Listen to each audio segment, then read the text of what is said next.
மரித்தோர் எல்லாரும் எங்கே என்கிற சிந்தனையை குறித்து கிறிஸ்தவர்கள் அல்லாத பொதுவான இடத்துல நம்ம கேட்கும்போது அவங்க சொல்கிறாங்க, மரித்தவர்களை பற்றி எங்களுக்கு எந்த நம்பிக்கையும் இல்லை. மரித்தவர்கள் திரும்பவும் வேறொரு இடத்துல அவங்க நாயாகவோ பூனையாகவோ பிறக்கிறாங்க, அல்லது மரித்தவர்கள் ஆவி உலகத்தில் உல்லாசமாக வாழ்கிறாங்க அப்படி சொல்கிறாங்க.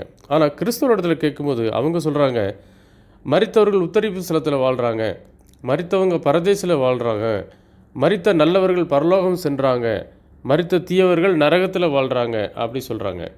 அப்போது இந்த இவைகளை கொடுத்த நம்பிக்கையில் நம்ம சில கேள்விகளை வைக்கும்போது, மரித்தவர்கள் ஆவி உலகத்திலோ அல்லது உத்தரப்பு ஸ்தலத்திலோ பரதீசிலோ பரலோகத்திலோ அல்லது நரகத்திலோ வாழ்கிறார்கள் என்றால் உண்மையில் அவங்க மரிக்கவில்லையே, அவங்க முன்னிலும் அதிக உயிரோடு இருப்பாங்களே, அதிக ஞானத்தோடும் இருப்பாங்களே. அப்படியானால் உண்மையிலேயே மரணம் என்பது என்ன, மரித்தோர் எல்லாரும் எங்கே இருக்கிறார்கள், வேத வாக்கியம் என்ன சொல்லுகிறது என்பதை நம்ம தியானிக்கலாம்.